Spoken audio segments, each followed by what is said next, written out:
अस्सलामु अलैकुम वरहमतुल्लाह। इंशाअल्लाह आज के सेशन में हम लोग जानेंगे अरबी ज़बान की अहमियत। हमारे बाद साथी सवाल किए थे कि हम क्यों अरबी सीखें, तो उन्हीं के लिए मैंने ये सेशन रखा था। तो हम लोग कुछ पुरानी आयत और हदीस रसूल सल्लल्लाहु अलैहि वसल्लम और इस्लामिक पॉइंट से हम लोग जानेंगे कि हमें क्यों अरबी सीखनी चाहिए। बहुत सारे लोगों का मकसद तो अरबी सीखने का तिजारत होता है या अच्छा जॉब मिलना होता है, लेकिन हम लोग दीनी तरीक़े से जानेंगे, कुरान और हदीस की रोशनी में जानेंगे कि हमें क्यों अरबी सीखनी चाहिए। तो चलिए हम लोग देखते हैं कि अल्लाह तबारक व तआला क्या कहता है। सूरह यूसुफ आयत नंबर 2 की जब आप तिलावत करते हैं तो पता चलता है कि अल्लाह तबारक व तआला कहता है, बिस्मिल्लाहिर्रहमानिर्रहीम, इन्ना अंज़लनाहु क़ुरआनन अरबिय्यन लअल्लकुम तअक़िलून। यकीनन हमने कुरान मजीद को अरबी ज़बान में नाजिल किया ताकि तुम समझ सको। और दूसरी जगह सूरत शुअरा आयत नंबर 92 से 95 के बीच में अल्लाह तबारक व तआला फरमाता है, व इन्नहु लतंज़ीलु रब्बिल आलमीन नज़ल बिही रूहुल अमीन अला क़ल्बिका लितकून मिनल मुनज़िरीन बिलिसानिन अरबिय्यिन मुबीन। यकीनन ये कुरान मजीद जो है अल्लाह रब्बुल आलमीन के जानिब से नाजिल किरदा है, जिससे रूहुल अमीन हज़रत जिब्राईल अलैहिस्सलातु वस्सलाम लेकर के आए हैं मोहम्मद सल्लल्लाहु अलैहि वसल्लम के दिल पर, ताकि रसूलुल्लाह सल्लल्लाहु अलैहि वसल्लम डराने वाले हो जाएं। कौन सी ज़बान में? अल्लाह तबारक व तआला ने किस ज़बान को इख्तियार किया अपने फाइनल रिवीलेशन के लिए? अरबी ज़बान को इख्तियार किया। अरबी ज़बान उसकी खुसूसियत क्या है कि ये मुबीन है, ये बिल्कुल फसीह ज़बान है, ये बिल्कुल वसीअ ज़बान है, ये बहुत ही वाइड ज़बान है, नैरो ज़बान नहीं है। कुछ ज़बानें ऐसी होती हैं कि उसमें लिमिटेड वर्ड्स होते हैं, उसमें लिमिटेड चीज़ों के मफ़हूम हम समझ सकते हैं, लिमिटेड चीज़ों की ही हम लोग जानकारी हासिल कर सकते हैं। लेकिन अरबी ज़बान कैसी है कि बहुत ही वास्ट ज़बान है, बहुत ही वाइड ज़बान है, बिल्कुल खुली ज़बान है, हर चीज़ का मफ़हूम इसमें आपको मिल जाएगा। दूसरा क्या है कि हम लोग रसूलुल्लाह सल्लल्लाहु अलैहि वसल्लम से मोहब्बत का दावा करते हैं, और रसूलुल्लाह सल्लल्लाहु अलैहि वसल्लम से अगर हम लोग मोहब्बत नहीं करते हैं तो हमारा ईमान मुकम्मल नहीं होता है। हदीस रसूल है, ला युमिनु अहदुकुम हत्ता अकून अहब्बा इलैहि मिन वालिदिही व वलदिही वन्नासि अजमाइन, कि तुम में से कोई शख्स उस वक्त तक मोमिन कामिल नहीं हो सकता है जब तक कि मैं उसके दिल में उसके वालिद और उसकी औलाद और सारे लोगों से ज़्यादा महबूब ना हो जाऊं। ये कुरानी आयत थी और ये बुखारी शरीफ की हदीस है। हम लोग जब किसी को सबसे ज़्यादा पसंद करने लगते हैं या हम लोग किसी के फ़ैन हो जाते हैं तो हमारी एक आदत होती है कि हम उसके चाल ढाल को अपनाने लगते हैं, उसकी ज़बान को अपनाने लगते हैं, उसके तौर तरीक़े को अपनाते हैं, उसके खाने पीने को हम लोग अपनाने लगते हैं, उसके रहने सहने को हम लोग अपनाने लगते हैं। तो इसका मतलब क्या हुआ कि रसूलुल्लाह सल्लल्लाहु अलैहि वसल्लम से मोहब्बत हमारे ईमान कामिल की दलील होती है। तो सबसे ज़्यादा महबूब हमारे लिए मोहम्मद सल्लल्लाहु अलैहि वसल्लम हुए। तो जाहिर सी बात है महबूब की अदा को तो अपनानी चाहिए। महबूब की ज़बान को अगर हम अपनाएंगे तो वाकई हमारा ईमान मुकम्मल होगा। और एक बात याद रखिए, कुरान मजीद जिस जिस मराहिल से गुज़रा, जिन जिन रास्तों से गुज़रा, जिन जिन मकामात से गुज़रा, वो सबसे अफजल बन गया। अल्लाह तबारक व तआला ने कुरान मजीद को रूहुल अमीन के ज़रिया भेजा रसूलुल्लाह सल्लल्लाहु अलैहि वसल्लम के पास। तो हज़रत जिब्राईल अलैहिस्सलाम क्या हुए? सारे मलाइका के सरदार बन गए। किनके पास भेजा अल्लाह तबारक व तआला ने कुरान मजीद को? रसूलुल्लाह सल्लल्लाहु अलैहि वसल्लम के पास। तो रसूलुल्लाह सल्लल्लाहु अलैहि वसल्लम इमामुल अंबिया बन गए। अल्लाह तबारक व तआला ने कुरान मजीद को जिस रात में नाजिल की, इन्ना अंज़लनाहु फी लैलतिल क़द्र, लैलतुल क़द्र खैरुम मिन अल्फ शहर, जिस रात में अल्लाह तबारक व तआला ने कुरान मजीद को नाजिल किया, वो रात सारी रातों से अफजल बन गई। जिस शहर में अल्लाह तबारक व तआला ने कुरान मजीद को नाजिल किया, मक्का में, वो सारे शहरों का सरदार उम्मुल कुरा बन गया। और ये भी सोचिए कि जिस महीने में अल्लाह तबारक व तआला ने कुरान मजीद को नाजिल किया, वो महीना है ना सबसे अफजल बन गया, यानी रमज़ानुल मुबारक। अब ये भी सोचिए कि जिस ज़बान में अल्लाह तबारक व तआला ने कुरान मजीद को नाजिल किया, क्या वो ज़बान सबसे अफजल ज़बान नहीं होगी? सबसे अफजल ज़बान। अल्लाह तबारक व तआला अपने फाइनल रेवलेशन के लिए जिस ज़बान को चुना, वो अरबी ज़बान। आज हम लोग मुख्तलिफ़ लोगों के जब लिटरेचर्स पढ़ते हैं तो फ़लाँ लोग बोलते हैं कि सबसे पुरानी ज़बान लैटिनी ज़बान है, सबसे पुरानी ज़बान चाइनीज़ ज़बान है, कुछ लोग कहते हैं कि तमिल ज़बान है, कुछ लोग कहते हैं फ़लाँ मुख्तलिफ़ लोगों के तहक़ीक़ात अपने अपने हिसाब से मिलते हैं। अब आइए हम लोग इस्लामी तहक़ीक़ को पेश करते हैं। ये 6 पॉइंट आप देख रहे हैं, इंशाअल्लाह हम लोग इसकी रोशनी में समझेंगे कि अरबी ज़बान की कितनी अहमियत है और हमें इसे क्यों सीखना चाहिए। First conversation in universe, first conversation पूरी कायनात में, फर्स्ट बात, पहली बात जो इस कायनात में की गई, वो अल्लाह रब्बुल इज़्ज़त और फ़रिश्तों के माबैन। जब अल्लाह रब्बुल आलमीन फ़रिश्तों से कहता है, इन्नी जाइलुन फ़िल अर्ज़ खलीफ़ा, कि मैं ज़मीन में अपना खलीफा बनाने वाला हूँ। किस ज़बान में अल्लाह तबारक व तआला फ़रिश्तों से मुखातब होता है? अल्लाह तबारक व तआला मुखातब होता है अरबी ज़बान में। और जब फ़रिश्ते भी जवाब देते हैं अल्लाह रब्बुल इज़्ज़त को, तो कौन सी ज़बान में जवाब देते हैं अल्लाह रब्बुल आलमीन को?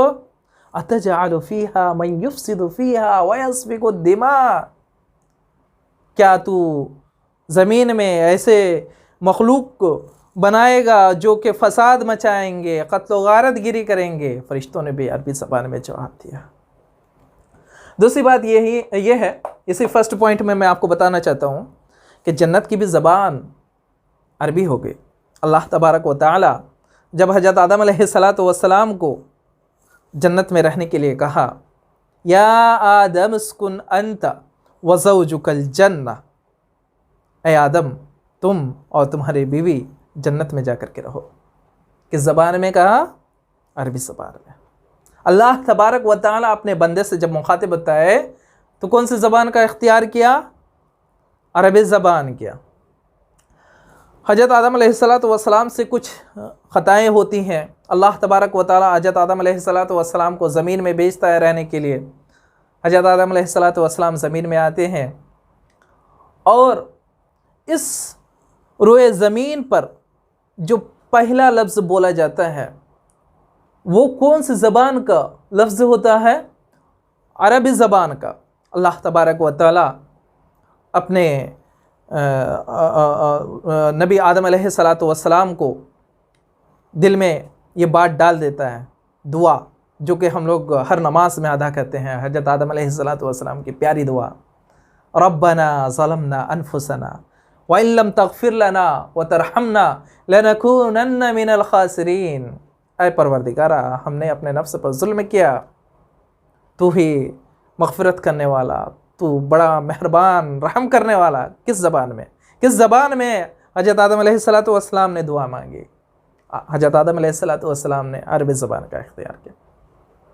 और हम लोग जब तीसरी पॉइंट में जाते हैं, ऑल मैसेंजर्स एंड प्रोफेट्स दुआ, ये पॉइंट में आप ये समझ सकते हैं कि दुनिया में जितने भी पैगंबर आए, जितने भी नबी आए, जितने भी प्रोफेट्स आए, जितने भी मैसेंजर्स आए, वो जब अपने परवरदिगार से दुआ करते थे तो उनकी दुआओं का मुसवदा हमें कुरान मजीद में मिलता है कि उन लोगों ने अपने परवरदिगार से अरबी ज़बान में मुखातब हुए। वह अपने परवरदिगार को जब भी बुलाए, जब भी पुकारे, वो अरबी ज़बान की दुआएं थी। हज़रत इब्राहीम अलैहिस्सलातु वस्सलाम, काबतुल्लाह सब लोग जानते हैं, मैं आसान मिसालें आप लोगों के लिए लाया हूँ। काबतुल्लाह जब बना चुके हैं तो दुआ करते हैं, रब्बना तक़ब्बल मिन्ना इन्नका अंतस समीउल अलीम। कौन सी दुआ थी ये? कौन सी ज़बान में दुआ किए? अरबी ज़बान में। हज़रत यूनुस अलैहिस्सलातु वस्सलाम मछली के पेट में चले जाते हैं, मछली के पेट के अंदर भी जो दुआ करते हैं, अपने परवरदिगार को याद करते हैं, तो वो याद करना कौन सी ज़बान में था? ला इलाहा इल्ला अंत सुब्हानका इन्नी कुन्तु मिनज़ ज़ालिमीन। अरबी ज़बान की दुआ थी, वो दुआ अरबी ज़बान में थी। और चौथे पॉइंट पर आप देखते हैं कि कम्युनिकेशन ड्यूरिंग मेराज। रसूलुल्लाह सल्लल्लाहु अलैहि वसल्लम जब मेराज के सफ़र पर थे तो आप सल्लल्लाहु अलैहि वसल्लम की मुलाकात मुख्तलिफ़ नबियों से हुई, मुख्तलिफ़ आसमानों में। और इस सफ़र के दौरान रसूलुल्लाह सल्लल्लाहु अलैहि वसल्लम ने मुख्तलिफ़ नबियों से बातें की। हज़रत मूसा अलैहिस्सलातु वस्सलाम से, जैसा कि हमें पता चलता है, हज़रत हारून अलैहिस्सलातु वस्सलाम से, और मुख्तलिफ़ नबियों से। उनका कम्युनिकेशन कौन सी ज़बान में था? वो भी अरबी ज़बान में थी। इसके बाद ये 2 पॉइंट्स हैं जो 5 नंबर और 6 नंबर में आप लोग देख रहे हैं। ये इतने ज़्यादा अहम नहीं है, लेकिन क्या कहते हैं कि ये हमारे लिए दलील होती है कि अरबी ज़बान हमारे मरने के बाद जो हम लोग बात करेंगे, हम लोग जब कब्र में कदम रखेंगे तो फरिश्ता आएगा और वो हमें अरबी ज़बान में सवाल करेगा, मन रब्बुक मा दीनुक। इसी तरह जब हम लोग अल्लाह तबारक व तआला के यहाँ पहुँचेंगे, सवाल और जवाब होने के बाद जन्नत में जब जाएंगे तो जन्नत की भी ज़बान क्या होगी? जन्नती क्या ज़बान में बात करेंगे? आपस में एक दूसरे के कम्युनिकेशन के लिए उनका क्या मीडियम होगा? वो आपस में अरबी में बात करेंगे। तो ये एक बड़ी अहम चीज़ होती है। अब इन दोनों पॉइंट से ये ना समझे कि हम पर अरबी ज़बान सीखना बिल्कुल फ़र्ज़ है, नहीं तो हम लोग कब्र में फ़रिश्तों को जवाब ना दे सकेंगे, हम लोग जन्नत में बात ना कर सकेंगे, कम्युनिकेशन ना कर सकेंगे। ऐसी बात नहीं है। वहाँ हमारी ज़बान से जो भी लफ्ज़ निकलेगा वो अरबी का ही लफ्ज़ निकलेगा। अल्लाह तबारक व तआला हमारे दिलों में, हमारी ज़बान में वो क़ुव्वत रख देगा कि हम लोग वहाँ अरबी में ही कम्युनिकेशन कर सकेंगे। लेकिन रही बात दुनिया की, तो दुनिया में क्यों अरबी ज़बान सीखना ज़रूरी है? क्यों सीखना ज़रूरी है? आप ये 3 पॉइंट को देखेंगे तो आपको समझ में आ जाएगा कि हमें क्यों अरबी ज़बान सीखनी चाहिए। पहला तो ये है कि अरबी ज़बान कम से कम सीख लें तो इससे ये फ़ायदा होगा कि आपको ये पता चल जाएगा कि आपका परवरदिगार आपसे क्या कह रहा है, आपसे क्या मुतालबा कर रहा है। आप जो कुरान पढ़ते हैं 5 वक्त की नमाज़ों में, अल्हम्दुलिल्लाह रब्बिल आलमीन अर्रहमानिर रहीम, मुख्तलिफ़ सुन्नतें पढ़ते हैं, सुन्नतों में कुरान की तिलावत है ना, नवाफिल अदा करते हैं, नवाफिल में कुरान की तिलावत, हमारी आज़ान उसमें वो भी अरबी ज़बान में, कुरान की तिलावत अरबी ज़बान में, तो आपको ये मालूम हो जाए कि आपका परवरदिगार कुरान मजीद में आपसे क्या कहना चाहता है, क्या मुखातब है, आपसे क्या तलब करता है, आपसे क्या मांगता है, उसका असल मकसद क्या है। जब आप अरबी ज़बान जानेंगे ही ना तो आपको अल्लाह का मुराद ही मालूम ना होगा, और आप अल्लाह तबारक व तआला की मुराद को ना मालूम होने के सबब अल्लाह तबारक व तआला के अहकामात को पूरी तरीके से अदा ना कर पाएंगे। दूसरा क्या है कि रसूलुल्लाह सल्लल्लाहु अलैहि वसल्लम के कमांड्स को आप ना समझ सकेंगे। रसूलुल्लाह सल्लल्लाहु अलैहि वसल्लम ने हमसे क्या फरमाया है, हमसे रसूलुल्लाह सल्लल्लाहु अलैहि वसल्लम क्या कहना चाहते थे, वो क्या मैसेज दे गए हैं हमारे भलाई के लिए, हमारे अच्छाई के लिए, हमारी कामयाबी के लिए। रसूलुल्लाह सल्लल्लाहु अलैहि वसल्लम ने क्या क्या तरीके बताए हैं, रसूलुल्लाह सल्लल्लाहु अलैहि वसल्लम के कमांड्स क्या थे, उन चीज़ों को हम लोग नहीं समझ सकते हैं। बहुत सारे लोगों का ये होता है कि हम लोग कुरान को किसी का तर्जुमा उठा करके हम लोग जान जाएंगे कि उसका मीनिंग क्या है ना। हम लोग हदीसों का तर्जुमा पढ़ करके मुख्तलिफ़ ज़बानों में आजकल ट्रांसलेशन हो चुके हैं, इंग्लिश में, उर्दू में, फ़लाँ ज़बान में, फ़लाँ ज़बान में। लेकिन याद रखिए, तर्जुमा पढ़ेंगे तो तर्जुमा वो दिल का सुकून आपको ना देगा। तर्जुमा पढ़ेंगे वो दिल का सुकून ना देगा जो कि अरबी जानने के बाद मिलती है। सहाबा कराम रज़ियल्लाहु ताला अन्हुम अजमाइन जब वो लोग कुरान मजीद की तिलावत करते थे, आज भी जो अरबदा हैं, अरबी जानने वाले हैं, वो लोग जब कुरान की तिलावत करते हैं तो उनके आंखों से आंसू जारी हो जाते हैं। आप अपने दिल पर हाथ रख करके सोचिए कि आपकी उम्र 30 साल, 40 साल, 50 साल, 60 साल हो गई है, क्या कभी कुरान पढ़ते हुए आपके आंखों से आंसू निकले हैं? नहीं निकले हैं। उसका सबब क्या है? क्योंकि आपने उसका मतलब समझा ही नहीं।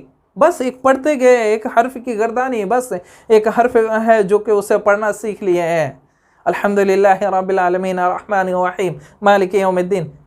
आपको माने ही मालूम नहीं है कि आखिरकार हम जो 5 वक्त की नमाजों में इन सूरों को दोहराते रहते हैं, अल्हम्दुलिल्लाह रब्बिल आलमीन, आखिर इसका मतलब है क्या? जब दिल की गहराई से उसके माने को जानेंगे तो यकीनन अल्लाह तबारक व तआला आपके दिल में वो गुदाजी पैदा कर देगा जो कि आपके आंसू को खींच लाएगा। जब जन्नत और जहन्नम के तज़किरे गुजरेंगे तो आपके आंखों से खुद आंसू बह जाएंगे। आप खुद अल्लाह तबारक व तआला के डर से जब जहन्नम का वाक़या गुजरेगा कुरान की आयतें तिलावत करते हुए तो आपका दिल कांपने लगेगा। और जब जन्नत की आयतें गुजरेंगी आपकी तिलावत में और आप उसका माने समझते होंगे तो आपका दिल खुशी से बाग बाग हो जाएगा। यकीनन अरबी सीखने का यह फ़ायदा है। और दूसरी बात याद रखना दोस्तों कि अरबी ज़बान मैं इसीलिए ज़ोर दे रहा हूँ कि अगर आप अरबी ज़बान सीखते हैं तो आप एक जिंदा जावेद कौम कहलाने के मुस्तहिक होंगे। आपकी आइडेंटिटी बरकरार होगी। आप पहचाने जाएंगे कि हाँ, आप एक कौम मुस्लिम हैं। और अगर आपको आपकी ज़बान ना मालूम होगी तो आपकी आइडेंटिटी बिल्कुल खो करके रह जाएगी। आपकी आइडेंटिटी बिल्कुल गुम हो जाएगी। याद रखना, वही लोग अपनी ज़बान भूल जाते हैं जो मगलूब होते हैं, जिस पर दूसरे हुकूमत करने वाले होते हैं। क्योंकि हुकूमत करने वाले क्या होता है कि सबसे पहले ज़बान पर ज़रब लगाते हैं कि उनकी ज़बान ही ख़त्म कर दो ताकि उनका सारा असासा ख़त्म हो जाए, ताकि उनके सारे मुसव्वदात ख़त्म हो जाए, ताकि उनके सारे कल्चर ख़त्म हो जाए। ज़बान पर ज़रब लगाते हैं। आज अगर हम अरबी ज़बान के लिए मेहनत ना करें तो एक दिन कहीं ऐसा ना हो कि हमें वो दिन देखना पड़े जब जो अंदलुस में हुआ और दूसरे मुख्तलिफ़ ममालिक में हुआ। यही चीज़ है जो कि मैं लास्ट के पॉइंट में आप लोगों को बताया हूँ कि ये अरबी ज़बान का सीखना आपके आइडेंटिटी को बरकरार रखता है कि आप मुसलमान हैं।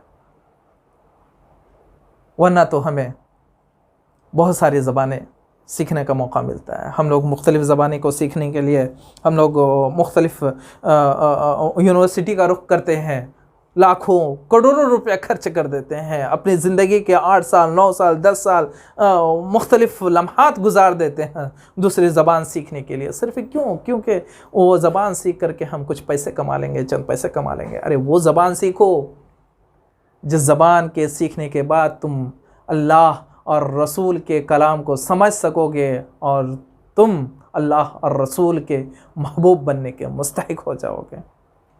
तो अल्लाह तबारक व तआला हम सबों को अरबी ज़बान सीखने की तौफ़ीक अता फ़रमाए।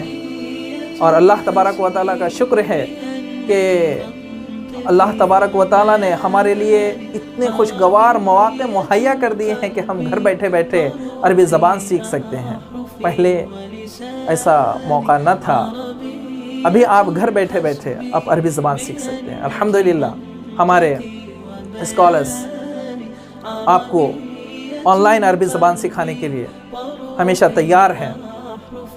और बड़ी खुशी की बात है कि लेडीज़ के लिए लेडीज़ टीचर और जेंट्स के लिए जेंट्स टीचर हमारे यहाँ मौजूद हैं।